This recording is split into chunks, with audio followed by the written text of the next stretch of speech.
അസ്സാം വലൈക്കും വർഹമത്തുള്ള. കുറേ അധികം ആളുകൾ അനുഭവിക്കുന്ന ഒരു പ്രശ്നത്തെക്കുറിച്ചാണ് നമ്മൾ ചർച്ച ചെയ്യുന്നത്. മൊബൈൽ ഫോണാണ് പലരുടെയും പ്രശ്നം.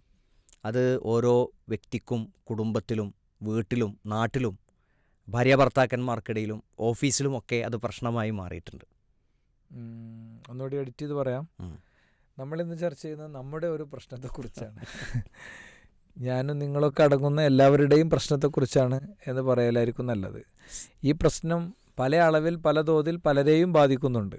നമ്മൾ പലപ്പോഴും പ്രശ്നം എന്ന് പറയുമ്പം കുട്ടികളുടെ ഗെയിം ഉപയോഗമോ, കുട്ടികളും മുതിർന്നവരും അടങ്ങുന്ന ആളുകളുടെ വാച്ചിങ്ങിലെ പ്രശ്നങ്ങളോ, അശ്ലീലങ്ങൾ വാച്ച് ചെയ്യുന്നതോ, അല്ലെങ്കിൽ ടൈം വേസ്റ്റ് ചെയ്യുന്നതോ, അങ്ങനെ തുടങ്ങിയ കുറേ കാര്യങ്ങളാണ്.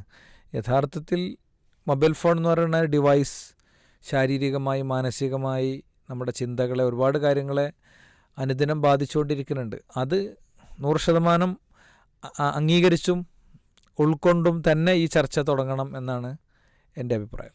സ്നേഹക്കൂടിൽ ഇന്ന് നമ്മൾ ഈ ഒരു വിഷയം ചർച്ച ചെയ്യുകയാണ്. കുറേയധികം പ്രശ്നങ്ങൾ പറയുകയല്ല സ്നേഹക്കൂട് ചെയ്യുക, മറിച്ച് കുറേ പരിഹാരങ്ങളും പ്രായോഗികമായ നിർദ്ദേശങ്ങളുമാണ് നമ്മൾ ഇൻഷാ അല്ലാഹ് ചർച്ച ചെയ്യുക. സ്നേഹക്കൂടിൻ്റെ വിവിധ എപ്പിസോഡുകൾ നമുക്ക് പീസ് റേഡിയോ സ്നേഹക്കൂട് എന്ന യൂട്യൂബ് ചാനലിൽ കേൾക്കാം. ശ്രോതാക്കൾ ആ ചാനൽ സബ്സ്ക്രൈബ് ചെയ്തിട്ടില്ലെങ്കിൽ അത് ഉപയോഗപ്പെടുത്തുക. ഓരോ ദിവസവും നമ്മളതിൽ ചെറിയ വീഡിയോ ക്ലിപ്പുകളായി പല എപ്പിസോഡുകളുടെയും പ്രധാനപ്പെട്ട ഭാഗങ്ങൾ അപ്ലോഡ് ചെയ്യുന്നുണ്ട്. അത് ആവശ്യക്കാരായ ആളുകൾക്ക് അയച്ചു കൊടുക്കണമെന്ന് കൂടി ഓർമ്മപ്പെടുത്തുകയാണ്. മൊബൈൽ എന്നതിപ്പോൾ നമ്മൾ സംസാരിക്കുകയാണെന്നുണ്ടെങ്കിൽ നമ്മുടെ ശരീരത്തിൻ്റെ ഒരു അവയവം പോലെയായി മാറി എന്ന് പറയാം. അവയവം നമുക്കൊരു സ്ഥലത്ത് എടുത്തു വെച്ച് ഒരു കാര്യം ചെയ്യാൻ പറ്റില്ലല്ലോ. ഇതിപ്പോൾ ഭക്ഷണം കഴിക്കുമ്പോൾ, യാത്ര ചെയ്യുമ്പോൾ, അങ്ങനെ ഉറങ്ങാൻ കിടക്കുമ്പോൾ, ഉണർന്നാൽ ആദ്യം, അങ്ങനെ ഏതൊരവസരത്തിലും മൊബൈൽ കൂടെ ഉണ്ടാവുകയാണ്. ഈ ഒരു ഇത്രയധികം നമ്മളോടൊപ്പം ഒരു അവയവം പോലെ കൂടെ നിൽക്കുന്ന ഒരു വസ്തുവിനെ എങ്ങനെ നമുക്ക് പോസിറ്റീവായി ഉപയോഗപ്പെടുത്താം എന്നൊരു ചോദ്യത്തിന് നമ്മൾ ആദ്യം ഉത്തരം കണ്ടെത്തേണ്ടതുണ്ട്. എല്ലാ വസ്തുക്കളും നമ്മൾ ഉപയോഗിക്കുകയാണ്. നമ്മുടെ ബൈക്ക്, നമ്മളെ കാറ്, നമ്മളെ പേന, നമ്മുടെ വീട്ടിലെ ഫ്രിഡ്ജ്, നമ്മുടെ വീട്ടിലെ കുക്കറ്, വാഷിംഗ് മെഷീന്, ഇതൊക്കെ നമ്മൾ ഉപയോഗിക്കുകയാണ്. നമ്മുടെ സമയത്തിന്, നമ്മുടെ ആവശ്യത്തിന്, നമ്മുടെ പ്രശ്നത്തിൻ്റെ പരിഹാരമായി ഉപയോഗിക്കുകയാണ്. എന്നാൽ മൊബൈൽ ഫോൺ എന്ന് പറയുന്നത് നമ്മളെ ഉപയോഗിക്കുകയാണ്. അത് നമ്മുടെ നിയന്ത്രണത്തിലല്ല. ഈ ബ്രേക്ക്, ഇറക്കത്തുനിന്ന് ബ്രേക്ക് പോയ വണ്ടിനെ കുറിച്ച് പറഞ്ഞ പോലെയാണ്. ഇറക്കത്തുനിന്നൊരു വണ്ടീൻ്റെ ബ്രേക്ക് പോയാൽ ആ വണ്ടി പോകണടത്തേക്ക് പോകാലേ നമുക്ക് വഴിയുള്ളൂ. അപ്പോൾ അതൊരു വലിയ വിഷയമാണ്. മൊബൈൽ ഫോണ് വളരെ ഗുണപരമായ വിപ്ലവങ്ങളുണ്ടാക്കിയ ഒരു സംഭവമാണ്. അപ്പോൾ അത് ഉപയോഗിക്കുന്ന ഓരോ വ്യക്തിക്കും വേണ്ടത് മൊബൈൽ ഫോൺ എന്നെ ഉപയോഗിക്കുന്നില്ല എന്ന് ഉറപ്പുവരുത്തലാണ്. മൊബൈൽ ഫോൺ എന്നെ ഉപയോഗിക്കുന്നില്ല എന്ന് ഉറപ്പുവരുത്തി കഴിഞ്ഞാൽ സുരക്ഷിതമായ, ഫലപ്രദമായ ഉപയോഗപ്പെടുത്തൽ അതുകൊണ്ട് ഉണ്ടാക്കിയെടുക്കാൻ പറ്റും. ഇതിപ്പം മൊബൈൽ ഫോണല്ല, മൊബൈൽ ഫോണിൻ്റെ ഉള്ളിലെ ഫീച്ചേഴ്സാണ് ഇതിൻ്റെ ഒരു വിഷയം. കോളിംഗ് അല്ല, ആളുകൾ ഇങ്ങനെ കോൾ ചെയ്തിട്ട് ഒരുപാട് സമയം കളയണില്ല. ആളുകൾ പൊതുവേ സോഷ്യൽ മീഡിയ ഹാൻഡിലുകളാണ് ഇവിടുത്തെ ഒരു വിഷയം. അപ്പം നെറ്റ്ഫ്ലിക്സിലൊക്കെ അപ്ലോഡ് ചെയ്യപ്പെട്ട ഒരു 2-3 വർഷങ്ങൾക്കപ്പുറം അപ്ലോഡ് ചെയ്യപ്പെട്ട ഒരു ഡോക്യുമെൻ്ററി ഉണ്ട്. സോഷ്യൽ മീഡിയ ഡെലീമ എന്നാണ് ഈ ഡോക്യുമെൻ്ററിയുടെ പേര്. അപ്പോൾ അതിൽ കുറേ ആളുകൾ ഇങ്ങനെ കുറേ കാര്യങ്ങൾ സംസാരിക്കുന്നുണ്ട്. ഇവരെ നമ്മൾ കണ്ടാൽ നമുക്ക് തോന്നുക ഏതോ ഫ്രീക്ക് ചങ്ങാതിമാരാണെന്നാണ് തോന്നുക. പക്ഷേ അവരുടെ ഡെസിഗ്നേഷനൊക്കെ, അവർ വഹിച്ചിരുന്ന സ്ഥാനവും അവർ വഹിച്ചിരുന്ന കമ്പനിയും ഒക്കെ നോക്കുമ്പോഴാണ് പിന്നെ നമ്മളാകെ കണ്ണു തള്ളുക. ഫേസ്ബുക്കിൻ്റെ ഫൗണ്ടർ ഡയറക്ടർ, ഫേസ്ബുക്കിന് ചില ഫീച്ചേഴ്സുകൾ ഉണ്ടാക്കി കൊടുത്ത ആളുകൾ, ലൈക്ക് ബട്ടൺ സെറ്റ് ചെയ്ത ആൾ, അതിൻ്റെ അൽഗോരിതങ്ങൾ ക്രമീകരിച്ചിരുന്ന ആൾ. അൽഗോരിതം എന്ന് പറയുന്നത് ചില പ്രായം ചെന്ന ശ്രോതാക്കൾക്ക് ചിലപ്പോൾ അറിയണ്ടാവില്ല. നമ്മൾ ഒരു സാധനം ഇങ്ങനെ തിരയുമ്പോൾ അതിന് സമാനമായത് പിന്നെ എങ്ങനെ വരും. അതെ, നിങ്ങളിപ്പോൾ പച്ചക്കറിയെക്കുറിച്ച് സംസാരിച്ചു, അല്ലെങ്കിൽ നിങ്ങളൊരു ഒരു എന്തോ ഒരു ഡിവൈസ് വാങ്ങണതിനെ കുറിച്ച് സംസാരിച്ചു. അപ്പോൾ നിങ്ങളുടെ മുന്നിൽ അതിൻ്റെ പരസ്യങ്ങൾ ഇങ്ങനെ വരികയാണ്. അപ്പോൾ അങ്ങനെ മനുഷ്യരെ 100% ഈ ഫേസ്ബുക്കിൻ്റെ ഉള്ളിൽ തന്നെ തളച്ചിടുന്ന കാര്യങ്ങളൊക്കെ സെറ്റ് ചെയ്യണതിനാണ് ഈ അൽഗോരിതം എന്ന് പൊതുവേ പറയാം. ആ അൽഗോരിതമൊക്കെ സെറ്റ് ചെയ്തിരുന്ന വ്യക്തി, അദ്ദേഹം അതിൽ നിന്ന് പുറത്തു വന്ന് പിന്നെ അദ്ദേഹം പറഞ്ഞൊരു കാര്യം, ഞാനുണ്ടാക്കുന്ന അൽഗോരിതം ഞാൻ എൻ്റെ കോവർക്കേഴ്സിൻ്റെ കൂടെ കീഴുദ്യോഗസ്ഥരുടെ കൂടെ അവിടുന്ന് സെറ്റ് ചെയ്യുന്ന അൽഗോരിതം, അതിൽ ഞാൻ തന്നെ വീണു പോകുന്നു. എനിക്കെൻ്റെ ഫാമിലിക്കോ മക്കൾക്കോ ഒന്നും ശരിയായൊരു ടൈമിംഗ് കൊടുക്കാൻ കഴിയാതെ വരുന്നു എന്നാണ്. ഈ ലൈക്ക് ബട്ടൺ ഉണ്ടാക്കിയ ആൾ പറഞ്ഞത്, ലോകം സന്തോഷിക്കാനാണ് ഞാൻ ലൈക്ക് ബട്ടൺ ഉണ്ടാക്കിയത്. പക്ഷേ ലോകം ദുഃഖിക്കുകയാണ്, ലോകം വിഷമിക്കുകയാണ്, ലോകം ഉത്കണ്ഠപ്പെടുകയാണ്. ഒരു ഫോട്ടോ അപ്ലോഡ് ചെയ്യുന്നു, 6 മണിക്കൂറായിട്ടും 6 ലൈക്ക് പോലും വന്നിട്ടില്ല. എന്നാൽ ഫ്രണ്ടിൻ്റെതാണെങ്കിൽ 60 ലൈക്ക് വന്നിട്ടുണ്ട്, മറ്റൊരാളുടേതാണെങ്കിൽ 6000 ലൈക്ക് ആയിട്ടുണ്ട്. ഇങ്ങനത്തെ ഒരു മനോഗതത്തിലേക്ക് ആളുകൾ പോവുകയാണ്. അപ്പോൾ ഇതിൻ്റെയൊക്കെ സൂത്രധാരകന്മാരും ഈ ചിന്തകളൊക്കെ കൈമാറിയ ആളുകൾ അവർക്ക് പോലും അവരെ ഈ പറയുന്ന മൊബൈൽ ഫോണും സോഷ്യൽ മീഡിയ ഹാൻഡിലുകളൊക്കെ യൂസ് ചെയ്യുന്ന അവർക്ക് നിയന്ത്രിക്കാൻ കഴിയാത്ത ഒരു സാഹചര്യമുണ്ട്. അപ്പോൾ എങ്ങനെ ഫലപ്രദമായി ഉപയോഗിക്കാം എന്നുള്ള ചോദ്യത്തിൻ്റെ ഒറ്റവാക്കിലുള്ള ഉത്തരം, നമ്മൾ മൊബൈൽ ഫോണിനെ ഉപയോഗിക്കണം, നമ്മളെ മൊബൈൽ ഫോൺ ഉപയോഗിക്കരുത്. ഒരു വാചകം കൂടി ആഡ് ചെയ്തുകൊണ്ട് ഈ വിഷയം ഞാൻ കൺക്ലൂഡ്, നമുക്ക് മൊബൈൽ ഫോൺ നിരോധിത സമയങ്ങളും മൊബൈൽ ഫോൺ നിരോധിത മേഖലകളൊക്കെ വേണം. ഞാനതിൽ വളരെ വിജയിച്ച ഒരാളൊന്നുമല്ല, അങ്ങനെ തന്നെ പറഞ്ഞു പോകണമല്ലോ. ഇപ്പം സുബൈ സ്വല കഴിഞ്ഞിട്ടുള്ള ഫ്രഷായ ടൈം നമ്മളത് ആ നിലക്ക് യൂസ് ചെയ്യൂല എന്ന് നമ്മൾ തീരുമാനിക്കാൻ കഴിയണം. മൊബൈൽ ഫോണേ യൂസ് ചെയ്യൂല എന്ന് തീരുമാനിക്കണ്ട. അവിടെ ജമീൽ തുറന്നിട്ട് അദ്കാർ വിൻഡോ തുറന്ന് അദ്കാറുകളൊക്കെ ചൊല്ലാം. അവിടെ പീസ് റേഡിയോ ലൈവ് കേൾക്കാം. അവിടെ ഏതെങ്കിലും നമ്മുടെ ഉസ്താദുമാരുടെ ടോക്കുകൾ കേൾക്കാം. അവിടെ നമ്മളുടെ എന്തെങ്കിലും കൃത്യമായ വായനയ്ക്ക് ഉപയോഗിക്കാം. അവിടെ സോഷ്യൽ മീഡിയ ഹാൻഡിലുകളിലേക്ക് പോകൂല. അതേപോലെ ബെഡ്റൂം സെൽഫോൺ ഫ്രീ ആയിരിക്കും. കോളിംഗ് അടക്കമുള്ള ഒന്നും ബെഡ്റൂമിലുണ്ടാവില്ല. ബെഡ്റൂം എന്നുള്ളതൊരു ലോകമാണ്. അതിനെ എത്ര മനോഹരമാക്കാൻ ശ്രമിക്കുന്നുവോ അത്രത്തോളം ജീവിതം സന്തോഷദായകമാകും, അത്രത്തോളം ആനന്ദം കിട്ടും, അത്രത്തോളം മധുരമുള്ള സെക്സ് കിട്ടും. അത് അതിൻ്റെ നീറ്റ്നെസ്സിലും അതിൻ്റെ ഭാഷയിലും ഒക്കെ.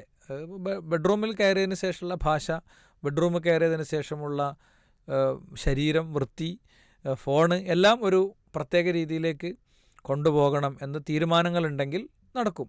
പിന്നെ ഇത് ഒട്ടും ഉപയോഗിക്കാത്ത പിന്നെ ഇടം എന്ന് പറയുന്നത്, ഇപ്പോൾ ഗസ്റ്റ് വരികയാണ്, ഒരാളായിട്ട് സംസാരിക്കുകയാണ്, ഇപ്പോൾ ഫോൺ കംപ്ലീറ്റ്ലി കയ്യിൽ നിന്ന് ഫ്രീ ആക്കണം. ഫ്രീ ആക്കണമെന്ന് തീരുമാനിക്കുക, അല്ലെങ്കിൽ അതിൽ കളിച്ചുകൊണ്ടിരിക്കും. കാരണം നമ്മളെ ഫോൺ ഉപയോഗിക്കുകയാണ്. നമ്മൾ ആ വീഡിയോ നമ്മളെ പറ്റി ഒന്ന് നോക്കിയിട്ട് ഷൂട്ട് ചെയ്ത് കഴിഞ്ഞാൽ ഗസ്റ്റിനോട് ഇങ്ങനെ പറയുന്നുണ്ടാവും, നമ്മളതിൽ ഇങ്ങനെ കളിച്ചുകൊണ്ടിരിക്കുന്നുണ്ടാകും. അപ്പം ഇങ്ങനെ കൃത്യമായ ചില സമയങ്ങളും സ്ഥലങ്ങളും, ഇപ്പം നിങ്ങളൊരു അധ്യാപകനാണെങ്കിൽ നിങ്ങൾ കുട്ടികളെ പഠിപ്പിക്കുന്ന ക്ലാസ് റൂം അവിടെ ഉപയോഗിക്കൂല എന്ന് തീരുമാനിക്കുക. അവിടെ 100% അങ്ങനെ തന്നെ സെറ്റ് ചെയ്യുക. പിന്നെ നിങ്ങളുടെ ഫോൺ ഫുൾ ടൈം റിങ് ചെയ്തുകൊണ്ടിരിക്കുന്ന, എല്ലാവർക്കും ഡിസ്റ്റർബിംഗ് ആയിട്ടുള്ള ബുദ്ധിമുട്ടുണ്ടാക്കുന്ന ഒരു തരം റിംഗ് ടോൺ സെറ്റ് ചെയ്യാതിരിക്കുക. നിങ്ങൾ മാത്രമല്ല അത് കേൾക്കേണ്ടത് ചുറ്റുമുള്ളവർ കേൾക്കണം. അപ്പോൾ പരമാവധി സൈലൻറ്റ് മോഡിൽ ഇടുക. ഇനി സൈലൻറ്റ് മോഡിൽ തന്നെ നിശ്ചിത സമയമൊക്കെ അതിൽ പ്രത്യേകമായ ഒരു സിംഗിൾ ടിങ് വരും. ആ ടിങ് വരുമ്പോൾ എന്ത് ചെയ്യും, ചെറിയ അറ്റൻഷൻ കിട്ടും, ബാക്കിയുള്ളവരുടെ കംപ്ലീറ്റ് അറ്റൻഷൻ പോകില്ല. അല്ലെങ്കിൽ രാത്രി 12 മണിക്ക് ശേഷം ലൗഡ്ലി അടിക്കണേ, ഉച്ചത്തിൽ അടിക്കണേ റിംഗ് ടോണുകൾ സെറ്റ് ചെയ്യാം. ഉപ്പ പ്രായമായതാണ്, ഉമ്മെങ്ങാനും റൂമിൽ നിന്ന് വിളിച്ചാൽ അറിയണം. അപ്പോൾ അതിനൊക്കെ നമുക്ക് പുണ്യമുണ്ട്. ആ ഒരു നിയത്തിനും അങ്ങനെ ആ ഒരു റിംഗ് ടോൺ സെറ്റ് ചെയ്യണതിന് പോലും നമുക്ക് എന്തുണ്ടാകും, പുണ്യം ഉണ്ടാകും. അപ്പോൾ കുറച്ചും കൂടി കസ്റ്റം ചെയ്തുകൊണ്ട്, അങ്ങനെ പറഞ്ഞാൽ നമ്മൾ ശ്രോതാക്കൾക്ക് മനസ്സിലാവില്ല എന്നുള്ളൊരു പ്രശ്നമുണ്ട്.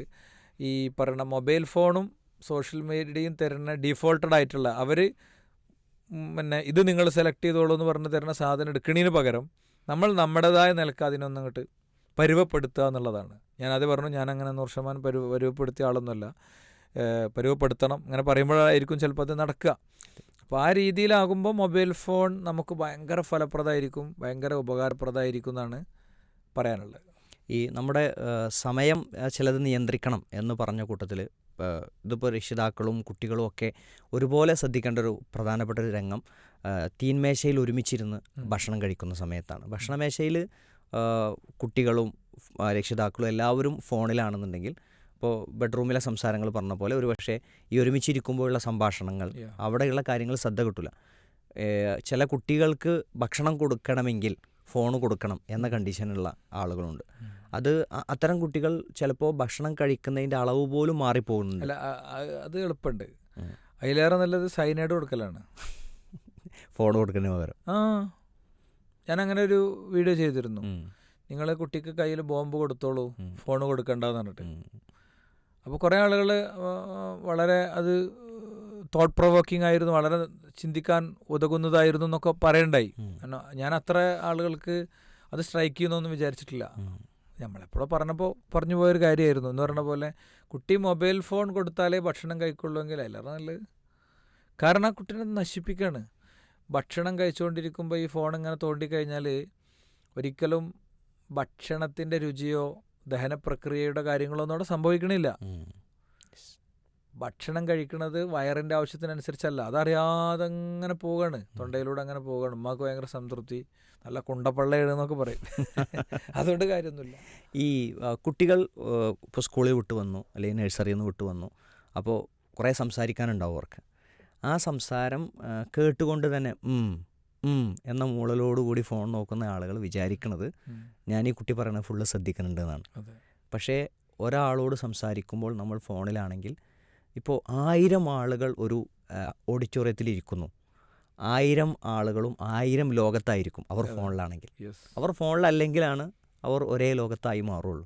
ഒരാൾ ക്ലാസ് ഗ്രൂപ്പിലാണെങ്കിൽ, മറ്റൊരാൾ കുടുംബ ഗ്രൂപ്പിലാണെങ്കിൽ, വേറൊരാൾ ഇൻസ്റ്റഗ്രാമിലാണെങ്കിൽ, മറ്റൊരാൾ ഏതെങ്കിലും പുതിയ ഷോകളെക്കുറിച്ചുള്ള അപ്ഡേറ്റുകളിലായിരിക്കും. അങ്ങനെ വ്യത്യസ്ത ലോകങ്ങളിൽ ഒരേ വേദിയിലിരുന്ന് ആകാൻ ആളുകൾക്ക് സാധിക്കുന്ന സമയം. ഒരു കുട്ടി സാധാരണ പറയുന്ന കഥയാണ്, എല്ലാവർക്കും അറിയാം. എന്നാലും ഈ സന്ദർഭത്തോട് യോജിച്ചതുകൊണ്ട് ഞാനിവിടെ അത് അനുസ്മരിക്കുകയാണ്. ടീച്ചർ ഇങ്ങനെ ചോദിച്ചു, മോൻ എന്താകാൻ ആഗ്രഹം? എനിക്ക് JCBൻ്റെ ഡ്രൈവറാകണം. മോൻ എന്താകാൻ ആഗ്രഹം? എനിക്ക് പൈലറ്റ് ആകണം. എനിക്ക് പോലീസാകണം. എനിക്ക് മെസ്സി ആകണം. വേറൊരു കുട്ടി പറഞ്ഞു എനിക്ക് മൊബൈൽ ഫോൺ ആകണം. അപ്പോൾ എന്താ മോനെ മൊബൈൽ ഫോൺ ആകണം എന്ന് പറയാൻ കാരണം? നിനക്ക് പോലീസാകണ്ടേ? നിനക്ക് മെസ്സി ആകണ്ട? പിന്നെ നിനക്ക് എന്താകേണ്ടത്? എനിക്ക് മൊബൈൽ ഫോൺ ആകണം. അതിൻ്റെ കാരണം എൻ്റെ വീട്ടിൽ എല്ലാവരും ഏറ്റവും കൂടുതൽ സ്നേഹിക്കുന്നതും ശ്രദ്ധിക്കുന്നതും കൊണ്ട് നടക്കുന്നതും കൂടെ കൊണ്ടുപോകുന്നതുമൊക്കെ മൊബൈൽ ഫോണാണ്. ഉപ്പ, ഉമ്മ, ഇക്കാക്ക, ഇത്താത്ത, കുഞ്ഞാമ്മ എല്ലാവരും. ഈ ചെറിയ കുട്ടികളുടെ ഒരു അവസ്ഥ ഇതാണ്. നമ്മളിങ്ങനെ ഇതുകൊണ്ട് കളിക്കുന്നു, നീ എടുക്കണ്ടെന്ന് പറയുന്നു, ഇങ്ങനത്തെ ഒരു ചുറ്റുപാടുണ്ട്. അപ്പോൾ വേണമെങ്കിൽ നമുക്കൊരു ടാസ്ക് ഇടാം. ഇതേത് സമയത്ത് കേൾക്കണ, യൂട്യൂബിൽ നിന്ന് കേൾക്കുന്ന ആളുകളാണെങ്കിലും ഇനിയിപ്പോൾ പീസ് റേഡിയോ ആപ്പിൽ ഇത് നമ്മൾ സംപ്രേഷണം ചെയ്യാറുണ്ട്. അവിടെയാണെങ്കിലൊക്കെ നിങ്ങൾക്ക് ചെയ്യാവുന്നൊരു കാര്യം, മൊബൈൽ ഫോൺ നമ്മളെ ഉപയോഗിക്കാതെ നമ്മൾ മൊബൈൽ ഫോണിനെ ഉപയോഗിക്കുന്ന അവസ്ഥ സൃഷ്ടിക്കാൻ എന്തൊക്കെ ചെയ്യാൻ കഴിയും എന്ന് നിങ്ങൾ ടെക്സ്റ്റ് ചെയ്യുക. അതിലൊരു ഏരിയയാണ് ഞാൻ വെറുതെ ചർച്ച തുറന്നു വെച്ചത്. നമ്മൾ അത് ഉപയോഗിക്കേണ്ടാത്ത സമയവും ഉപയോഗിക്കേണ്ടാത്ത സ്ഥലവും ഒന്ന് തീരുമാനിക്കുക. പിന്നെ ഇന്ന സ്പേസിൽ ഇന്ന ടൈപ്പ് സാധനങ്ങളെ, അതാ ഞാൻ പറഞ്ഞത്, നല്ല ഫ്രഷ് ആയിട്ടുള്ള അദ്കാർ ചൊല്ലേണ്ട നേരത്ത് ഭയങ്കര പിന്നെ ഹാഷ്മിൻ്റെ അല്ലെങ്കിൽ ഷാനി പ്രഭാകറിൻ്റെ ഇൻട്രോ കേട്ട് ഇരിക്കല്ല വേണ്ടത്. അത് സിനിമയല്ല, അത് വേറൊന്നുമല്ല, അതിൽ ഒന്നുമില്ല. അത് ആ സ്ഥലത്ത് അത് ശരി, അത് ആ സ്ഥലത്തല്ല വേണ്ടത്. അത് കുറച്ചൊരു ഡ്രൈ ആയിട്ടുള്ളൊരു ഈവനിങ് മോഡലൊക്കെ നമ്മൾ വരുമ്പോൾ യാത്രയിലൊക്കെ ആകുമ്പോൾ അതൊക്കെ കേട്ടൊന്ന് പഞ്ചടിച്ച് അതൊക്കെ നല്ല തന്നെയാണ്. പൊതു കാര്യങ്ങളൊക്കെ അറിയേണ്ടതൊക്കെ തന്നെയാണ്. അപ്പോൾ നമ്മളെ ശ്രോതാക്കൾ എന്ത് ചെയ്യട്ടെ, ഉപയോഗിക്കേണ്ടാത്ത സമയങ്ങൾ, ഉപയോഗിക്കേണ്ടാത്ത സ്ഥലങ്ങൾ, പിന്നെ ഇന്ന സ്ഥലത്ത് ഉപയോഗിക്കാം, ഇന്ന പോലെ ഉപയോഗിക്കാൻ പാടില്ല എന്നൊക്കെയുള്ള അവരുടെ സജഷൻസ് ഒന്ന് എന്ത് ചെയ്തോട്ടെ, ടെക്സ്റ്റ് ചെയ്തോട്ടെ. യെസ്, അപ്പോൾ കമൻ്റായി ഈ ഒരു വീഡിയോക്ക് താഴെ ശ്രോതാക്കൾക്ക് രേഖപ്പെടുത്താം. ഇനി അതല്ല കുറച്ചുകൂടി പേഴ്സണലായി ഉള്ള നിർദ്ദേശങ്ങളാണെന്നുണ്ടെങ്കിൽ അത് നമ്മുടെ റേഡിയോയുടെ ഫീഡ്ബാക്ക് ഓപ്ഷൻ വഴി അയക്കാം. അല്ലെങ്കിൽ പീസ് റേഡിയോയുടെ മൊബൈൽ നമ്പറുകളിലേക്ക് നിങ്ങൾക്ക് വാട്സാപ്പ് 9020 എന്ന നമ്പർ നിങ്ങൾക്ക് യൂസ് ചെയ്യാം. അതിലേക്ക് നിങ്ങളുടെ ചോദ്യങ്ങൾ, ഇങ്ങനത്തെ നിർദ്ദേശങ്ങളൊക്കെ അയക്കാം. ഫീഡ്ബാക്ക് ഓപ്ഷൻ ഉപയോഗപ്പെടുത്തി നിങ്ങളുടെ അഭിപ്രായങ്ങളും നിർദ്ദേശങ്ങളും ഒക്കെ അയക്കുകയും ചെയ്യാം ഇൻഷാ അല്ലാ. ഇപ്പോൾ ഇതിൽ ഉപയോഗിക്കേണ്ടാത്ത സ്ഥലങ്ങൾ, ചില പ്രത്യേക സമയങ്ങൾ ഒക്കെ പറഞ്ഞു. ഉപയോഗിക്കേണ്ടാത്ത പ്രായം അങ്ങനെ ഒന്നുണ്ടോ? അല്ലെങ്കിൽ അതിനൊരു നിർണീത തീരെ ഉപയോഗിക്കേണ്ടാത്തൊരു സമയം എന്ന് നമുക്ക് പറയാൻ പറ്റുമോ? തീർച്ചയായിട്ടും പറയാം. അതായത് ഇപ്പോൾ ഒരു കുഞ്ഞ് രൂപം പ്രാപിക്കുന്ന അതിൻ്റെ 0 ഏജ് എന്ന് പറയുന്നത് പ്രഗ്നൻസി പീരീഡാണ്, ഗർഭപാത്രത്തിലാകുന്ന സമയമാണ്. ശരിക്കൊരു കുഞ്ഞ് ഗർഭപാത്രത്തിലാകുന്ന കാലം മുതൽ ആ കുഞ്ഞ് ഡാറ്റ ഫീഡ് ചെയ്ത് തുടങ്ങുന്നു എന്നാണ്. ഒരു 12 വയസ്സ് വരെയുള്ള സമയത്തിൻ്റെ ഉള്ളിൽ അവന് കിട്ടുന്ന ഇൻപുട്ടുകളിൽ നിന്നാണ് അവൻ്റെ കേൾവികൾ, അവൻ്റെ കാഴ്ചകൾ, അവൻ്റെ അനുഭവങ്ങൾ, അവൻ കടന്നുപോയ ജീവിത സാഹചര്യങ്ങൾ, അവൻ്റെ രാവുകൾ പകലുകൾ, അവൻ്റെ കുസൃതികൾ, അവന് കിട്ടിയ പ്രോത്സാഹനങ്ങൾ, അവന് കിട്ടിയ ആജ്ഞകൾ, അങ്ങനെ തുടങ്ങിയ ഒരു 12 വർഷത്തിൻ്റെ ഇടയിൽ നിന്നാണ് പിന്നീട് ആ കുട്ടിയുടെ സമഗ്രമായ വ്യക്തിത്വ രൂപീകരണം ഉണ്ടാകുന്നത്. പിന്നെ തലച്ചോറിന് വളരെ വിശദമായ വളർച്ചകളൊന്നും ഈ ഒരു ഏജിലുണ്ടായ വളർച്ചൻ്റെ തോത് വെച്ച് നോക്കുമ്പോൾ ഭയങ്കര സംഭവങ്ങളൊന്നും ഉണ്ടാകുന്നില്ല എന്നുള്ളതാണ് നമ്മളൊരു ചെറിയ വായനയിലും പഠനത്തിലൊക്കെ മനസ്സിലായിട്ടുള്ളത്. അപ്പോൾ ശരിക്ക് ഗർഭിണിയായൊരു സ്ത്രീയാണെങ്കിൽ ആ ഗർഭിണിയായ സ്ത്രീയുടെ ഫോൺ ഉപയോഗത്തിന് വളരെ വലിയ നിയമങ്ങളുണ്ട്. ഭയങ്കര പോസിറ്റീവ് സാധനങ്ങൾ മാത്രമേ കേൾക്കാവൂ. ഇപ്പോൾ നല്ല ഇടി രംഗങ്ങളും ഫിലിമുകളും ഘോര ശബ്ദങ്ങളും ഒക്കെ നല്ല ഹെഡ്സെറ്റ് വെച്ച് കേൾക്കുമ്പോഴൊക്കെ ഈ ഗർഭപാത്രത്തിലേക്ക് കുട്ടി ഞെട്ടും. ആ കുട്ടീനത് ഭയങ്കരമായി ബാധിക്കും. അപ്പോൾ ശരിക്ക് ഗർഭിണിയായൊരു സ്ത്രീ റേഡിയേഷൻ വരും എന്നുള്ളതുകൊണ്ടല്ല ഫോണ് മാറ്റി വെക്കേണ്ടത്, മറിച്ച് അവളുടെ ഗർഭപാത്രത്തിലെ കുഞ്ഞിൻ്റെ സ്വഭാവ രൂപീകരണത്തെ അത് ശക്തമായി ബാധിക്കും എന്നതുകൊണ്ട് തന്നെയാണ് എന്ത് ചെയ്യേണ്ടത്, അത് ഉപയോഗിക്കേണ്ടതില്ല എന്ന് തീരുമാനിക്കേണ്ടത്. ഇനി ആ കുഞ്ഞ് ജനിച്ചു, ആ കുഞ്ഞിൻ്റെ കയ്യിൽ ഒരു കാരണവശാലും ഒരു ജസ്റ്റ് ഒന്ന് തൊടാൻ പോലും കിട്ടാത്ത വിധം കൊണ്ടുപോകേണ്ടതാണ് വളരെ ചെറിയ പ്രായങ്ങളൊക്കെ. നമ്മളെന്താ ചെയ്യുകയെന്ന് വെച്ച് കഴിഞ്ഞാൽ കളിപ്പാട്ടം വാങ്ങുമ്പോൾ തന്നെ നേരെ ഫോണാണ് വാങ്ങിക്കൊടുക്കുക. കളിപ്പാട്ടം വാങ്ങുമ്പോൾ തന്നെ അപ്പോൾ ഇത് ഞങ്ങൂല, അതിന് ശബ്ദം വരില്ല, ഇനി ശബ്ദം വരുന്നുണ്ടെങ്കിലും സ്ഥിരം ഒരു ശബ്ദമായിരിക്കും, അതിൻ്റെ ലൈറ്റ്സിനൊക്കെ പരിമിതി ഉണ്ടാവും. അപ്പോൾ പിന്നെ ഇതിലേറെ ബെറ്ററായൊരു സാധനം നോക്കും. അങ്ങനെയാണ് ഉമ്മാൻ്റെ അടുത്തേക്കും ഉപ്പാൻ്റെ അടുത്തേക്കും വരിക.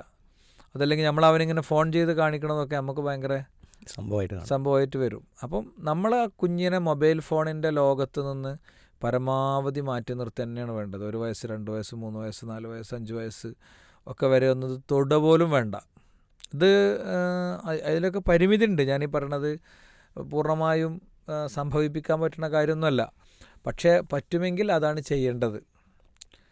0 മൊബൈൽ യൂസേജ് ഏജായിട്ട് നമുക്കൊരു 5-6 വയസ്സ് വരെയുള്ള ടൈം എന്തായാലും കാണണം, നിർബന്ധമായിട്ടും കാണണം. പിന്നെ അതിൻ്റെ ശേഷമുള്ള ടൈം എന്ന് പറയുന്നത് ഈ പറഞ്ഞ പോലെ കുട്ടികൾക്ക് യൂസ് ചെയ്യാവുന്ന സമയമാണെന്നല്ല ഞാൻ പറഞ്ഞത്, മറിച്ച് അത് തൊടാനും ആദ്യം പറഞ്ഞ തൊടാൻ പോലും കൊടുക്കേണ്ടാത്തൊരു സന്ദർഭത്തെക്കുറിച്ചാണ്. അങ്ങനെ നമ്മൾ കുട്ടീനെ കൊണ്ടുവന്നാൽ സ്വാഭാവികമായിട്ട് നമ്മളെ കുട്ടി നമ്മൾ പറഞ്ഞിടത്ത് നിൽക്കും. ഇത് ആദ്യം തന്നെ നമുക്ക് പഴക്കും. നമ്മളെന്ത് ചെയ്യും, മൊബൈൽ ഫോൺ വളരെ കെയർലെസ് ആയിട്ട് ഓരോ സ്ഥലത്ത് വെക്കും. അപ്പോൾ കുട്ടി അതെടുക്കും, അത് ഞെക്കും. അപ്പോൾ കുട്ടി കയ്യിൽ നിന്നൊരു സംഭവം കിട്ടും, ഫോട്ടോ എടുത്ത് കളിക്കും. അത് ഉപയോഗിച്ച് കഴിഞ്ഞാൽ അതിൻ്റെ ഒരു ലഹരി, അതിൻ്റെ ഒരു അഡിക്ഷൻ അത് തലയിൽ കയറി കഴിഞ്ഞാൽ പിന്നെ കുട്ടി അതിന് കരഞ്ഞുകൊണ്ടിരിക്കും. അപ്പോൾ എത്ര കരഞ്ഞാലും മൊബൈൽ ഫോൺ കൊടുക്കില്ല എന്ന് തീരുമാനിക്കാൻ എന്ത് ചെയ്യണം, കഴിയണം. പിന്നെ അത് കഴിഞ്ഞൊരു 10 വയസ്സ് അവിടെ മുതൽക്കൊക്കെ എന്തായാലും കുട്ടി സുന്ദരമായത് എടുക്കും. അവിടെ നമ്മൾ ചെയ്യേണ്ട കാര്യം, അവിടെ ഒരു കൃത്യൊരു സമയം കൊടുക്കണം. ഇപ്പോൾ നമ്മൾ ഇതേവരെ ഇപ്പോൾ ഒരു 5ാം ക്ലാസ്സിൽ 3ാം ക്ലാസ്സിൽ 7ാം ക്ലാസ്സിലൊന്നും പഠിക്കുന്ന കുട്ടിക്ക് മൊബൈൽ ഫോൺ കൊടുക്കാത്ത ഒരു രക്ഷിതാവുണ്ടെങ്കിൽ, അങ്ങനത്തെ രക്ഷിതാക്കളുണ്ട്. മൊബൈൽ ഫോൺ എന്നുള്ളത് നിനക്കുള്ളതല്ല എന്ന് നിരന്തരം സ്നേഹപൂർവ്വം പറഞ്ഞ് ബോധ്യപ്പെട്ടു വന്ന ആളുകളുണ്ട്. വീട്ടിൽ എന്തെല്ലാം മെറ്റീരിയൽസ് ഉണ്ട്, കുട്ടികൾക്കുള്ള അല്ലല്ലോ. വീട്ടിൽ ഒരുപാട് മെറ്റീരിയൽസ് ഉണ്ട്, അതൊന്നും കുട്ടികൾക്കുള്ള അല്ലാതെ അവർ യൂസ് ചെയ്യണില്ല. മിക്സി, വാഷിംഗ് മെഷീന്, ഫ്രിഡ്ജ്, ഇതൊക്കെ ഡിവൈസുകൾ തന്നെയാണല്ലോ. ഇതൊന്നും അവർ യൂസ് ചെയ്യണില്ല. കാരണം ഒന്ന്, അതിൽ അങ്ങനത്തെ ആകർഷണങ്ങളില്ല. 2, അത് അവർക്ക് അവൈലബിൾ അല്ല. 3, അതിലേക്ക് അവർ പോകുമ്പോൾ അവരെ നമ്മൾ ശക്തമായി നിയന്ത്രിക്കും. ചെറിയ പ്രായം മുതൽ തന്നെ അത് നിനക്കുള്ളതല്ല എന്നൊരു ടോൺ അവിടെ ഉണ്ട്. അതുകൊണ്ടാണ് ആ ഫ്രിഡ്ജൊക്കെ തുറക്കാൻ നോക്കുമ്പോൾ നമ്മൾ വിലക്കണതൊക്കെ. അപ്പോൾ അങ്ങനത്തെ ഒരു മൈൻഡ് സെറ്റിലൂടെ അങ്ങനെ കുട്ടിയെ കൊണ്ടുവന്ന് നമ്മൾ പിന്നീട് അത് ഒരിക്കലും അവൻ്റെ അടുത്ത് നിന്ന് വാങ്ങാൻ കഴിയാത്തൊരു സമയം വരുമ്പോൾ നമ്മൾ ചെയ്യേണ്ടത് 2-3 കാര്യങ്ങളാണ്. ഒന്ന്, ഒരു മിനിമം ടൈം അവന് നിശ്ചയിച്ചു കൊടുക്കണം. ആ മിനിമം ടൈം കഴിഞ്ഞാൽ പിന്നെ അതവൻ്റെ അടുത്ത് വാങ്ങണം, അല്ലെങ്കിൽ അവന് യൂസ് ചെയ്യാൻ കഴിയാതെ വരണം. അതിൻ്റെ സ്ക്രീൻ ലോക്കാകണം. അതിനൊക്കെ ഇപ്പോൾ സാങ്കേതിക സൗകര്യങ്ങളുണ്ട്. നമുക്ക് വേണമെങ്കിൽ ഈ മൊബൈൽ ഫോൺ ഉപയോഗത്തിൻ്റെ പാരൻറ്റിങ് കൺട്രോൾ, രക്ഷിതാക്കൾ അതെങ്ങനെ നിയന്ത്രിക്കണം എന്നുള്ളതുമായി ബന്ധപ്പെട്ട് നമ്മൾ ഇവിടെ ചെയ്ത നമ്മുടെ പീസ് റേഡിയോയുടെ തന്നെ IT ജാലകത്തിൽ ചെയ്ത വീഡിയോസ് ഉണ്ടാകും. അത് കമൻറ്റ് ബോക്സിൽ പോസ്റ്റ് ചെയ്യാൻ തോന്നുന്നുണ്ട്. അപ്പോൾ അത് ഒന്ന് ആ നിശ്ചിത സമയം മാത്രമേ കിട്ടൂ. എന്ത് ചെയ്തിട്ടും കാര്യമല്ല, അത്രേ കിട്ടൂ. ആ കിട്ടണതും അവന് എന്തും കാണാൻ പറ്റില്ല. അതിൽ നയം വേണം, കൃത്യമായ നയം വേണം. എന്താണ് കാണുന്നത്? ആ കാണുന്നത് അവൻ്റെ അവനെ സ്വാധീനിക്കുന്ന, ഇപ്പോൾ ഇന്ന് ഏറ്റവും കൂടുതൽ സ്വാധീനിക്കുന്നത് ഈ പറയുന്ന വ്ളോഗേഴ്സാണ്. അപ്പോൾ അവൻ കാണുന്നത് എന്താണ്? ഗെയിമാണ്. ഗെയിം എന്തായാലും കളിക്കാൻ കൊടുക്കാൻ പറ്റില്ല. അവന് പുറത്തിറങ്ങി മണ്ണിലിറങ്ങി കളിക്കേണ്ട പ്രായമാണ്, ഒരു കാരണവശാലും പറ്റില്ല. അപ്പോൾ വർക്ക് എക്സ്പീരിയൻസ് വീഡിയോസ് പറ്റുന്ന കാര്യമാണ്. ക്രാഫ്റ്റ് പോലുള്ള സാധനങ്ങൾ. അതേപോലെ ഇപ്പം നല്ല ഖിറാഅത്തുള്ള തജ്വീദ് നിയമങ്ങളനുസരിച്ച് ഓതുന്ന കുട്ടികളുണ്ട്. UKUs ഒക്കെ ബേസ് ചെയ്തിട്ടുള്ള ചില സംഭവങ്ങളൊക്കെ ഉണ്ട്. ഞാനിപ്പോൾ അവരുടെ പേര് പറയാത്തത്, ഇപ്പോൾ അവരെവിടെ എത്തി നിൽക്കണമെന്ന് എനിക്കറിയില്ല, അതുകൊണ്ടാണ് അവരുടെ പേര് പറയാത്തത്. അങ്ങനെ നമ്മളെ കുട്ടികൾക്ക് എന്ത് കൊടുക്കാൻ പറ്റും എന്നുള്ളത് 100% നമ്മളങ്ങനെ വെരിഫൈ ചെയ്തെടുക്കണം. പിന്നെ പൊതുവേ പെയ്ഡ് വെർഷനിലേക്ക് മാറുക എന്നുള്ളതാണ്.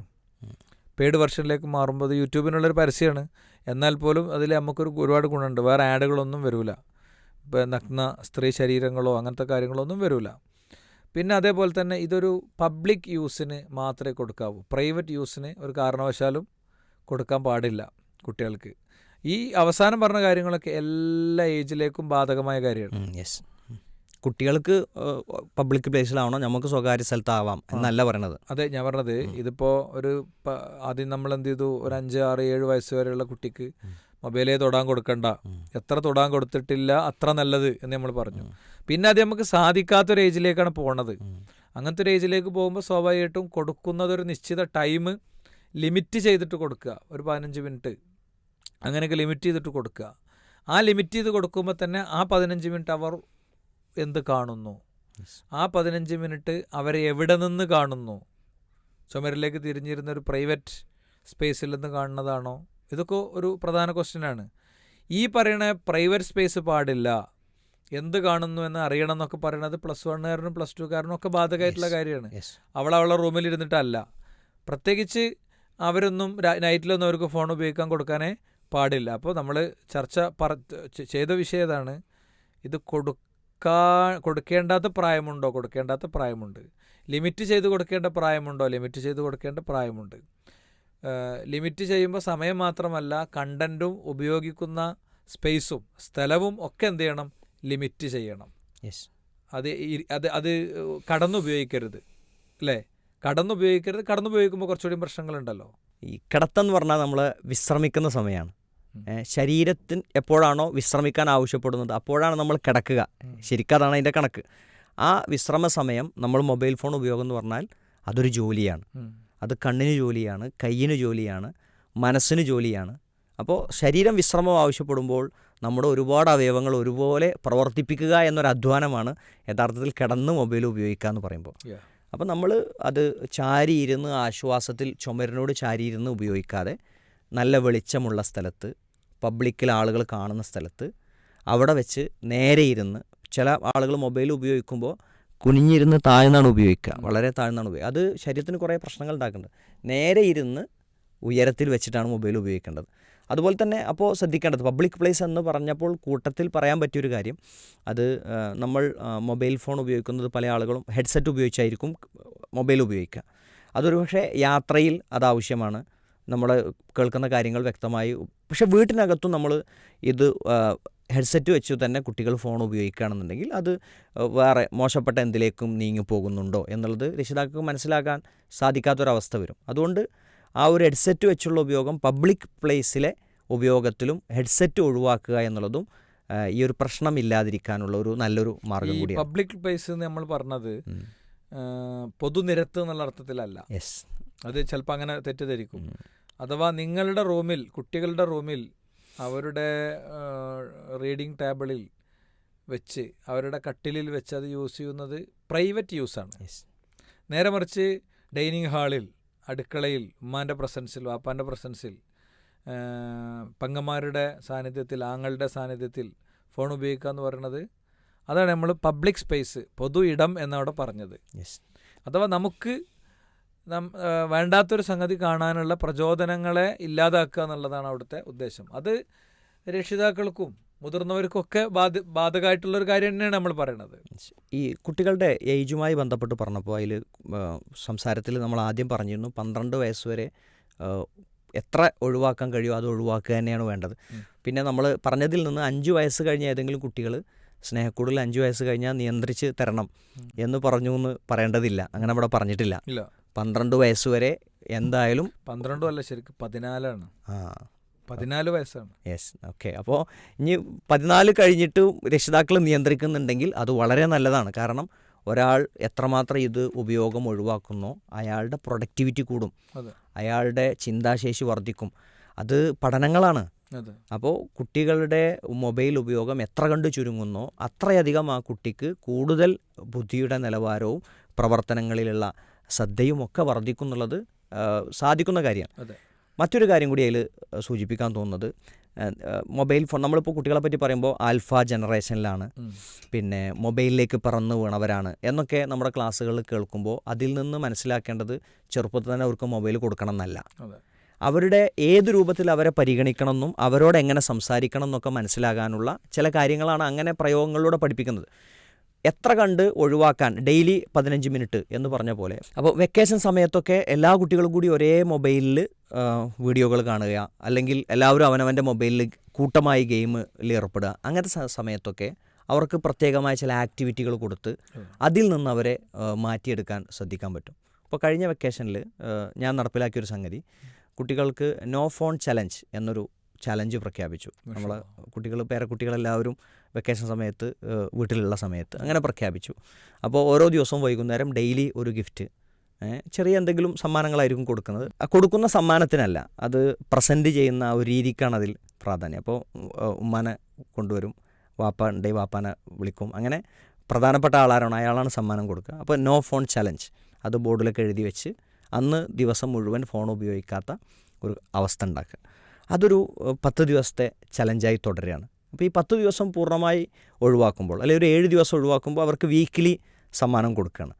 അപ്പോൾ അത് ഈ സത്യത്തിൽ മൊബൈൽ ഉപയോഗിക്കുമ്പോൾ ലഭിക്കുന്നൊരു സന്തോഷം ഉണ്ടല്ലോ, ഒരു ഡോപ്പമീൻ ഉയർച്ച ഉണ്ട്. അപ്പോൾ അതിന് പകരമായി മറ്റൊരു സന്തോഷം അവർക്ക് കൊടുക്കുക എന്ന് മാത്രം. അതിലൂടെ കുറച്ച് ദിവസത്തേക്കെങ്കിലും കുറച്ച് സമയത്തേക്കെങ്കിലും ഒഴിവാക്കാൻ സാധിക്കുന്നുണ്ടെങ്കിൽ അതൊരു നല്ല കാര്യമാണ്. അതെ, ഇതിപ്പോൾ പലപ്പോഴും നമ്മൾ പരാജയപ്പെട്ട ഒരു ഭാഗം അതാണ്. നമ്മൾ പിന്നെ വളരെ ആവേശത്തോടെ ഇത് മക്കളെടുത്ത് പിടിച്ചു വാങ്ങുന്നു, മാറ്റി വെക്കുന്നു, പിണങ്ങുന്നു. അപ്പം അത് പല മനോനിലയിലുള്ള കുട്ടികൾ പല രീതിയിൽ അതിനെടുക്കുന്നു എന്നുള്ളതൊക്കെ ശരിയാണ്. പക്ഷേ ഇതിന് പകരം എന്ത് എന്നുള്ളതൊരു വലിയ പ്രശ്നമുണ്ട്. ഈ പകരം എന്ത്, പ്രത്യേകിച്ച് ഫ്ലാറ്റുകളിലൊക്കെ ജീവിക്കുന്ന ആളുകൾ അവരവസാനം പറയുന്ന ഒരു പരിഹാരമാണ് എന്ത്, അവൻ ഫുട്ബോളിലെ ഗെയിമാണ് കളിക്കുന്നത്, ഫുട്ബോൾ ഗെയിമാണ് കളിക്കുന്നത്, വേറെ വെടിവെക്കുക കൊല്ലുക ഇതൊന്നുമല്ല.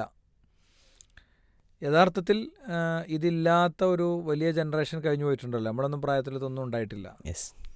അപ്പോൾ കുറച്ച് നല്ല കളികളും കാര്യങ്ങളൊക്കെ ആ സ്പേസിലേക്ക് പ്ലേസ് ചെയ്യുക എന്നുള്ളത്, അത് ഞാൻ പറഞ്ഞാൽ നമുക്കിപ്പോൾ പൊടുന്നനെ ഈ ആൽഫ ജനറേഷനെ ഫോൺ ഉപയോഗത്തിലൂടെ ജീവിച്ചൊരു ജനറേഷനെ ഇതിലേക്ക് എത്തിക്കണമെങ്കിൽ കുറച്ചൊരു ലിമിറ്റേഷൻ ഉണ്ട്, അസാധ്യമൊന്നുമല്ല. പക്ഷേ കുഞ്ഞുങ്ങളുണ്ടാകുന്ന ആളുകൾ ശ്രദ്ധിക്കേണ്ട കാര്യമാണ്. ജനിച്ചു വീഴുമ്പോൾ തന്നെ അവനെ അങ്ങനെ ഗൈഡ് ചെയ്ത് പോകണം. കുറച്ച് ആ നിലക്കുള്ള കളികളും കാര്യങ്ങളും ആക്ടിവിറ്റീസും വർക്കുകളൊക്കെ ആയിട്ട് വീട് അങ്ങനെ ഒന്നിച്ച് തീരുമാനം എടുക്കുമ്പോഴാണ് ഇത് നടക്കുക. ഇപ്പം ഞാനും അങ്ങനെ ചിലപ്പോഴൊക്കെ ഈ വെക്കേഷനിൽ ഞാനത് മറന്നു പോയിട്ടുണ്ട് സത്യം പറഞ്ഞു കഴിഞ്ഞാൽ. കഴിഞ്ഞ വെക്കേഷനിൽ നിങ്ങളുടെ പോസ്റ്റ് ഞാൻ വായിച്ചിരുന്നു. അതെ, അപ്പോൾ ഞാൻ പോസ്റ്റ് ചെയ്യാറുണ്ട് ഞാനത്, വേറുള്ളവർക്ക് റിമൈൻഡർ ആയിക്കോട്ടെ എന്ന് വിചാരിച്ചിട്ട്. അപ്പോൾ അതിൽ പൊതുവേ ഈ മാതാപിതാക്കളെയും കൂടി കൂട്ടിയിട്ടാണ് നമ്മളത് ചെയ്യേണ്ടത്. കാരണം ഈ വല്യപ്പാൻ്റെയും വല്യമ്മാൻ്റെയും ഫോണായിരിക്കും പല വീട്ടിലും കുട്ടികളുടെ ഫോൺ. അത് അവരെന്ത് ചെയ്യുന്നത് വെച്ചാൽ ആ സ്നേഹം കൊണ്ട് അതിപ്പോൾ കുറച്ച് നേരം ഉപയോഗിക്കുമ്പോഴത്തേനും ഒന്നും സംഭവിക്കില്ല എന്നുള്ള അങ്ങനെ ഒരു ഇതുണ്ടാവും. അപ്പോൾ എല്ലാവരുടെയും ഒന്നിച്ചിരുന്ന് കുറച്ച് കാര്യങ്ങളൊക്കെ തീരുമാനിച്ച് അതിന് ഗിഫ്റ്റൊക്കെ പ്രഖ്യാപിച്ച്, അത് പറഞ്ഞ പോലെ എല്ലാ ദിവസമൊന്നും ഞാൻ സമ്മാനം കൊടുത്തിട്ടില്ല. ശരിക്കും അത് നല്ലൊരു ഐഡിയ ആണ്. അപ്പോൾ അവരുടെ എഴുത്ത്, അവരുടെ പിന്നെ ചിത്രം, അവരുടെ ബാക്കി കാര്യങ്ങൾ, അതൊക്കെ ഒരു പ്ലാൻ ഉണ്ടാക്കി കൊടുത്ത്, ഒരു ടൈം ഉണ്ടാക്കി കൊടുത്ത് തന്നെ പോയാൽ അവർക്കൊരു എൻ്റർടൈൻമെൻറ്റ് കിട്ടും. പിന്നെ കുട്ടികൾക്ക് ഏറ്റവും ഇഷ്ടപ്പെട്ട കാര്യങ്ങൾ എന്തൊക്കെയായിരിക്കും എന്ന് നമുക്കൊന്ന് റിലേറ്റ് ചെയ്യാൻ പറ്റണം. കളികളും അവർക്ക് ഇഷ്ടമായിരിക്കും. അപ്പോൾ നമ്മളും കൂടി ഇൻവോൾവ് ചെയ്ത കളികളും അവരുടെ സ്വന്തം കളികളും അതിനുള്ള സ്പേസുകളും ഉണ്ടാകുക. ഫുഡ് ഇഷ്ടമായിരിക്കും, അപ്പോൾ വെറൈറ്റി ഫുഡുകൾ ഉണ്ടാക്കുക. ആ ഫുഡുകളിലൊക്കെ അവരെ ഉണ്ടാക്കുന്നതിൽ അവരെ പങ്കെടുപ്പിക്കുക. അതേപോലെ തന്നെ ചില കുട്ടികളെ സംബന്ധിച്ചിടത്തോളം അവരുടേതായ ചില സ്കില്ലുകൾ ഉണ്ടാകും. ആ സ്കില്ലുകൾക്ക് പ്രത്യേകം സ്പേസ് കൊടുക്കുമ്പോൾ അത് പുറത്ത് വരുമ്പോൾ അവർക്ക് ചെയ്യാൻ കഴിയുമ്പോൾ ആത്മവിശ്വാസം ഉണ്ടാകുമ്പോഴുള്ള, ഇപ്പോൾ കാലിഗ്രാഫി നല്ല കഴിവുള്ള കുട്ടികളുണ്ടാകും. അപ്പോൾ ഒന്ന് ചികഞ്ഞെടുത്ത് കുട്ടിയുടെ കഴിവ് എന്തിലാണെന്ന് നോക്കി അതിലേക്ക് ഈ തോണ്ടലിലൂടെ കിട്ടുന്ന ഡോപ്പമീൻ അതിലൂടെ എന്ത് ചെയ്യാണ് പ്രൊഡ്യൂസ് ചെയ്യുക എന്നുള്ളതാണ് യഥാർത്ഥത്തിൽ സംഭവിക്കേണ്ടത്. അപ്പോൾ അതൊരു അവരുടെ ഒരു കഴിവ് വളർത്തിയെടുക്കുക, അതിനു വേണ്ടിയുള്ളൊരു ഇൻവെസ്റ്റ്മെൻറ്റ് കൂടിയാണത്. അതെ. അപ്പോൾ അതിന് വേണ്ട ചില സംഗതികൾ രക്ഷിതാക്കൾ ചിലപ്പോൾ ആവശ്യമുള്ള വസ്തുക്കൾ നമ്മൾ വാങ്ങിക്കൊടുക്കേണ്ടി വരും. അതെ. അതൊരു സമ്മാനമായി നമുക്ക് നൽകുകയും ചെയ്യാം. അപ്പോൾ അത് അവരുടെ ആ ഒരു കഴിവ് വളർത്തിയെടുക്കാനുള്ള ഒരു അവസരം കൂടിയായിട്ട് മാറും. സർപ്രൈസിങ് ആയിട്ടുള്ള കുറച്ച് കാര്യങ്ങളൊക്കെ വരണം. അവരമ്മോട് ഇങ്ങനെ പറയാണ്, പിന്നെ എനിക്ക് വെജിറ്റബിൾ പ്രിൻറ്റിങ് എൻ്റെ അത് വേണം. അപ്പോൾ നമ്മൾ ചെയ്യാം എന്നൊക്കെ അങ്ങനെ പറയുന്നുണ്ടാവും. അവരത് വലിയ സീരിയസ് ആയിട്ട് പറയും, എനിക്ക് ചെരുപ്പ് വേണം, അത് വേണം, ഇത് വേണം, അങ്ങനെ പറയുന്നുണ്ടാവും അവർ. ചിലതൊക്കെ നമുക്ക് പിന്നെ എന്ത് ചെയ്യാൻ പറ്റും, ഓൺലൈനിൽ ബുക്ക് ചെയ്ത് അവർക്കത് വരുമ്പോൾ അതൊരു സർപ്രൈസിങ് ആയിട്ട് കൊടുത്ത് അത് അൺബോക്സ് ചെയ്ത് ഒക്കെ എടുത്ത് അവിടെയൊക്കെ അങ്ങനത്തെ ചില മാതൃകകളൊക്കെ നമുക്ക് എടുക്കാം. അതിന് കുഴപ്പമൊന്നുമില്ല. എല്ലാതും അങ്ങനെ തന്നെ വേണം എന്ന് പറയണേ. സർപ്രൈസിങ് ഗിഫ്റ്റുകൾ കിട്ടിയിട്ടില്ലെങ്കിൽ ആകെ പ്രശ്നമാകുന്ന ഒരു ലെവലിലേക്ക് എത്തിക്കും വേണ്ട. ഇനിയിപ്പോൾ ഭാര്യയാണെങ്കിലും ഭർത്താവാണെങ്കിലും വാപ്പയാണെങ്കിലും ഉമ്മാണെങ്കിലും ഒക്കെ എനിക്ക് ഇന്നേ വരെ സർപ്രൈസിങ് ഗിഫ്റ്റ് പോലും തന്നിട്ടില്ല എന്നൊക്കെ പറയുന്ന ലെവലിലേക്ക് എത്താതെ നോക്കും വേണം.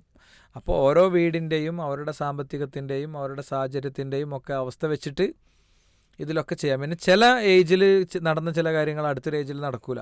ഇപ്പോൾ ഞങ്ങളുടെ വീട്ടിൽ മോനൊക്കെ വീഡിയോ ചെയ്യലുണ്ടായിരുന്നു വളരെ ചെറിയ പ്രായത്തിൽ. എനിക്ക് തോന്നുന്നതൊരു 2ാം ക്ലാസ് 3ാം ക്ലാസ് 4ാം ക്ലാസ് ഒക്കെ പ്രായത്തിൽ. ഇപ്പോൾ അവൻ അങ്ങനത്തെ ഒരു ഇതിൽ അത്ര ഇൻട്രസ്റ്റഡ് അല്ല. അവന് അത് പഴയതൊക്കെ കാണുമ്പോൾ അത്ര ഭയങ്കര ഭംഗി ഉണ്ടാവില്ലല്ലോ. ഒരു ചമ്മലൊക്കെ ആയിട്ടാണ് എനിക്ക് തോന്നല്. അപ്പോൾ നമ്മൾ പ്രഷർ ചെയ്യലുമില്ല ഭയങ്കരമായിട്ട്. എന്നാൽ എന്ത് ചെയ്യാൻ പറ്റും, അപ്പോൾ പത്രങ്ങൾ ഉപയോഗിച്ചിട്ടുള്ള ചില വർക്കുകൾ, അപ്പോൾ നമ്മുടെ വീടിൻ്റെ ഒരു സാഹചര്യത്തിൽ എന്തൊക്കെ കാര്യങ്ങൾ എങ്ങനെയൊക്കെയാണെന്നുള്ളത് ഒന്ന് നോക്കുക എന്നുള്ളത് തന്നെയാണ് ഇതിൽ അത് ഈ ഒരു മൊബൈൽ ഫോണിൽ നിന്ന് രക്ഷപ്പെടുന്നിടത്തുള്ള പ്രധാനപ്പെട്ട ഒരു കാര്യം. ഈ മൊബൈൽ ഫോൺ ഇപ്പോൾ കുട്ടികൾ കൂടുതലായി ഉപയോഗിക്കുന്നത് അവർക്ക് ആദ്യമായി നമ്മൾ നൽകുന്നതും അവരുടെ പഠനാവശ്യങ്ങൾക്ക് വേണ്ടിയാണ്. ഇപ്പോൾ ഫിസിക്കൽ ക്ലാസ്സുകളെക്കാൾ ഒരു പക്ഷേ കുട്ടികൾക്ക് കൂടുതൽ ഇഷ്ടവും അവർക്ക് ആസ്വാദ്യകരവും ഫലപ്രദവും ചിലപ്പോൾ ചിലർക്കെങ്കിലും ഓൺലൈൻ ക്ലാസ്സുകളാണ് എന്നൊരു സാഹചര്യമുണ്ട്. അപ്പോൾ ഈ ഒരു ഓൺലൈൻ ക്ലാസ്സുകൾ കേൾക്കാൻ ഇതിൻ്റെ ആക്ടിവിറ്റികൾ ചെയ്യാനൊക്കെ കുട്ടികൾക്ക് ഫോൺ ആവശ്യമായി വരും. അപ്പോഴാണ് ചില രക്ഷിതാക്കൾ അവർക്ക് സ്വന്തമായി അതിനുവേണ്ടി മൊബൈൽ ഫോൺ വാങ്ങിക്കൊടുക്കുന്നത്. അപ്പോൾ ഒരു പഠന പ്രായത്തിലുള്ള കുട്ടികൾക്ക് സ്വന്തമായി മൊബൈൽ ഫോൺ ഉണ്ടാവുക എന്നതിനെ എങ്ങനെ നോക്കിക്കാണുന്നു? അത് ഒരു ഒറ്റ വാചകത്തിലെ മറുപടി അതിൽ പ്രശ്നങ്ങളുണ്ട്. എന്നാൽ മഹാഭൂരിപക്ഷത്തെ കണ്ടായിരിക്കും നമ്മൾ മറുപടി പറയാൻ നല്ലത്. കുട്ടികൾക്ക് സ്വന്തമായി മൊബൈൽ ഫോൺ വാങ്ങിക്കൊടുക്കരുത്. കുട്ടികൾക്ക് വേണ്ടി മാത്രം നിങ്ങൾ വാങ്ങിയൊരു ഫോണാണെങ്കിൽ പോലും അത് ഉപ്പാൻ്റെ സെക്കൻഡ് ഫോണാണ്, ഉമ്മാൻ്റെ സെക്കൻഡ് ഫോണാണ്, അതവൻ യൂസ് ചെയ്യാണ്. അങ്ങനെ വരാൻ പാടുള്ളൂ. എൻ്റേത് എന്നുള്ള ബോധം സ്വാഭാവികമായും അതിൻ്റെ ഉപയോഗവും നിയന്ത്രണങ്ങളില്ലാത്ത ഉപയോഗത്തിനൊക്കെ കാരണമാവാണ് യഥാർത്ഥത്തിൽ ചെയ്യുക. മാത്രമല്ല ഈ ഫോണിൽ അവൻ ഉപയോഗിക്കേണ്ടത് എന്താണോ അത് മാത്രം അവൻ ഓപ്പണാക്കി കൊടുക്കാൻ പറ്റുന്ന ഒരവസ്ഥ ഒന്നുണ്ട്. ബാക്കിയൊക്കെ നമുക്ക് ബ്ലോക്ക് ചെയ്തിടാം. വാട്സാപ്പ് ബ്ലോക്ക് ചെയ്തിടാം, ഇൻസ്റ്റ ബ്ലോക്ക് ചെയ്തിടാം, എല്ലാം ബ്ലോക്ക് ചെയ്തിടാം. എല്ലാം എന്ത് ചെയ്യും, അതിനൊക്കെ പാസ്വേഡ് വെച്ച് സെറ്റ് ചെയ്ത് പോകാം. അത് വെക്കുമ്പോൾ അവനോട് പറയും വേണം, നീ പണ്ട് അടുപ്പിൽ കൊള്ളിയെടുക്കുമ്പോൾ, നീ പണ്ട് പൊട്ടണ ഗ്ലാസ് എടുക്കുമ്പോൾ, നീ പണ്ട് ഈ സ്റ്റെപ്പ് ഇറങ്ങുമ്പോൾ, നീ പണ്ട് ഈ കോണി കയറുമ്പോൾ, നീ കോണി കയറാതിരിക്കാൻ വേണ്ടി ഇവിടെ ഇത് വെച്ചിരുന്നു. അത് ആ പ്രായം ആവശ്യപ്പെടുന്ന ഒരു സംഭവമാണ്. നീ സ്റ്റെപ്പ് ഇറങ്ങുമ്പോൾ ഓടി വന്ന് എടുത്തിരുന്നു. അതുകൊണ്ടാണ് നിൻ്റെ കൈയും കാലൊന്നും ഒടിയാതെ നീ സേഫായിട്ട് വന്നത്. നീ ഭക്ഷണം കഴിക്കുമ്പോൾ, നീ ടോയ്ലറ്റ് പോകുമ്പോൾ ഒക്കെ, നീ ടോയ്ലറ്റ് പോകുമ്പോൾ നിനക്ക് കഴുകി തന്നിരുന്നു. അതിൻ്റെ കാര്യം അന്ന് നീ അതിനായിട്ടുണ്ടായിരുന്നില്ല. ഇതിപ്പോൾ നീ ഇപ്പോൾ ടീനേജിലേക്ക് കടന്നിരിക്കുകയാണ്. നിനക്ക് കുറച്ച് ഹോർമോണിക് പ്രോസസ്സിങ്ങുകളുണ്ട്, നിൻ്റെ ശരീരത്തിലെ ഹോർമോൺ ചേഞ്ചസിൻ്റെ സമയമാണ്. അപ്പോൾ നീ വിചാരിക്കാതെ തന്നെ നിനക്ക് പല അബദ്ധങ്ങളും വരും. അതുകൊണ്ടാണ് കൺട്രോൾ ചെയ്യുന്നത്, നിന്നെ വിശ്വാസമില്ലായിട്ടല്ല. അതൊരു വാപ്പാൻ്റെയും ഉമ്മാൻ്റെയും കടമയുടെ ഭാഗമാണ്. അത് നമ്മൾ വളരെ സ്നേഹപൂർവ്വം പറഞ്ഞു കൊടുത്തവർക്ക് മനസ്സിലാവും. ഇപ്പം എന്താ വെച്ചാൽ യൂട്യൂബൊക്കെ എടുക്കുകയാണല്ലോ, യൂട്യൂബ് ചാനലൊക്കെ ഉണ്ടാക്കി കൊടുക്കും. വളരെ ദീനിയായിട്ട് ശ്രദ്ധിക്കുന്ന ഒരു കുട്ടീൻ്റെ വീഡിയോ മറ്റു കാര്യങ്ങളൊക്കെ ഇടാനൊക്കെ വേണ്ടി യൂട്യൂബ് ചാനലുകളൊക്കെ ഉണ്ടാക്കി കൊടുക്കും. കുട്ടിയുടെ ഇപ്പോൾ നമ്മൾ ഈ കോവിഡ് കാലമായിരുന്നു അതിൻ്റെ വലിയൊരു വെല്ലുവിളി. അപ്പോൾ നമ്മളെ വീട്ടിലൊക്കെ മോനൊക്കെ കുറേ ഓരോ വർക്കുകൾ ചെയ്യും, മോളൊക്കെ ചെയ്യും. അപ്പോൾ ഞങ്ങൾക്ക് യൂട്യൂബ് ചാനൽ വേണം. അപ്പോൾ ഞാൻ പറഞ്ഞു, നിങ്ങളൊരു FB പേജോ അല്ലെങ്കിൽ ഇൻസ്റ്റാ പേജൊക്കെ ഉണ്ടാക്കിയിട്ട് ഇങ്ങനെ ഇട്ടാൽ എനിക്ക് അത്ര റീച്ച് കിട്ടുക. നിങ്ങൾ നല്ല വൃത്തിയുള്ള വർക്ക് ചെയ്താൽ ഞാൻ എൻ്റെ പേജിലിടും. അപ്പോൾ ചില വർക്കുകളൊക്കെ ഇടും. അപ്പോൾ സ്വാഭാവികമായിട്ടും നമ്മളെ സുഹൃത്തുക്കളൊക്കെ കമൻറ്റ് ചെയ്യുമല്ലോ, എല്ലാവരും ഇങ്ങനെ കമൻറ്റ്. അപ്പോൾ കമൻസൊക്കെ വായിച്ചു കൊടുക്കും. അപ്പോൾ അവർ സാറ്റിസ്ഫൈഡ് ആണ്. അവർക്ക് വേണ്ട, അവർക്ക് അങ്ങനത്തെ ഒരു സംഭവമേ ആവശ്യമില്ല, ഇതില്ല. അപ്പോൾ ഞാൻ പറയാൻ ശ്രമിച്ചത് ഇത്രേ ഉള്ളൂ, ഇതൊക്കെ കൺട്രോൾഡ് യൂസിങ് ആണ് വേണ്ടത്. അതിന് നമ്മൾ കുറച്ച് മാതൃക കാണിക്കേണ്ടി വരും. യെസ്. അപ്പോൾ നമ്മളും ഭയങ്കര പ്രൈവറ്റ് സ്പേസിലിരുന്ന് തന്നെ ഫോണിൽ ഉപയോഗിക്കുക, മക്കൾ വരുമ്പോൾ അങ്ങനെ സ്ലൈഡ് ചെയ്യേണ്ടി വരിക, ഇങ്ങനത്തെ സാഹചര്യമൊക്കെ വരുമ്പോൾ എന്ത് ചെയ്യും, പ്രശ്നമാണ്. നമ്മളെ ഭാര്യയ്ക്കടക്കം ഭർത്താവിനടക്കം പരസ്പരം ഫോണ് ിലുള്ള ലോക്ക് അറിയില്ല. അങ്ങനത്തെ വീട്ടിലൊക്കെ അത് പ്രശ്നമാണ്. പൊതുവേ മക്കളുടെ പിന്നെ വളരെ ഉപയോഗങ്ങൾ വളരെ കൂടുമ്പോൾ ഇവർക്ക് ചിലപ്പോൾ അത് ഉപയോഗിക്കാൻ പറ്റുന്നുണ്ടാവില്ല. 1. 2, ആ ഉപയോഗം തന്നെ വളരെ പ്രൈവറ്റായിട്ട് ഉപയോഗിക്കാൻ പറ്റുന്നുണ്ടാവില്ല. ഇങ്ങനത്തെ കാരണം കൊണ്ട് ചില ആളുകൾ മക്കൾക്ക് ഇത് കൊടുക്കൽ അവർക്ക് യാത്ര ഉണ്ട്, ഇടയ്ക്കിടയ്ക്ക് പോയി വരേണ്ടി വരുന്നുണ്ട്, അതിന് മറ്റേ ഫോൺ കൊടുത്താൽ മതി. സ്മാർട്ട് ഫോൺ ആവശ്യമില്ല, വേണം കോളിംഗ് മാത്രമുള്ള കൊടുത്താൽ മതി. വാട്സാപ്പും ഇൻസ്റ്റയും എല്ലാം കൂടിയുള്ള, നമുക്ക് അടുത്തൊരു എപ്പിസോഡ് ഇൻസ്റ്റ തന്നെ പറയണമെന്ന് എനിക്ക് തോന്നുന്നത്. ഇൻസ്റ്റ ഒരുപാട് കാര്യങ്ങൾ നമുക്ക് രക്ഷിതാക്കളോട് പറയാനുണ്ട്. ഓക്കെ, പ്രിയപ്പെട്ട ശ്രോതാക്കളെ, ഇവിടെ ഇപ്പോൾ ഈ ഒരു എപ്പിസോഡ് നമുക്ക് അവസാനിപ്പിക്കേണ്ട സമയമായിട്ടുണ്ട്. അപ്പോൾ ഈ ഒരു എപ്പിസോഡിൻ്റെ തുടർച്ചയായിട്ട് എന്തു പറയണമെന്നാണ് ഇപ്പോൾ നിങ്ങൾക്ക് മനസ്സിൽ തോന്നുന്നെങ്കിൽ അത് ഈ ഒരു വീഡിയോ ആയി കേൾക്കുന്നവർ അതിൻ്റെ കമൻറ്റിൽ രേഖപ്പെടുത്താം. പീസ് റേഡിയോയുടെ ഫീഡ്ബാക്കിലേക്കും നിങ്ങൾക്ക് ആ കാര്യം അയക്കാം. അങ്ങനെ അടുത്ത എപ്പിസോഡുകളിൽ മൊബൈൽ ഫോണുമായി ബന്ധപ്പെട്ട് നിങ്ങളുടെ കുട്ടിക്ക് ബോധ്യപ്പെടേണ്ട അല്ലെങ്കിൽ നിങ്ങൾക്ക് മനസ്സിലാകേണ്ട നിങ്ങൾ ചെയ്ത ഏതെങ്കിലും നല്ല പ്രവർത്തനങ്ങളുണ്ടെങ്കിൽ അതിൻ്റെ മാതൃക ജനങ്ങൾക്ക് ഒന്നടങ്കം പറഞ്ഞു കൊടുക്കണമെങ്കിൽ അത്, അങ്ങനെ ഇതുമായി ബന്ധപ്പെട്ട എന്ത് കാര്യങ്ങളുമുണ്ടെങ്കിലും അത് ഇൻഷാ അല്ലാ ഈ ഞങ്ങളെ അറിയിക്കുക, പീസ് റേഡിയോ അറിയിക്കുക. അതടിസ്ഥാനത്തിൽ അടുത്ത എപ്പിസോഡുകൾ ഇൻഷാ അല്ലാ ക്രമപ്പെടുത്താം. അല്ലാഹു സുബ്ഹാനഹു വ തആല സഹായിക്കുമാറാകട്ടെ. അസ്സലാമു അലൈക്കും വറഹ്മത്തുള്ളാഹി.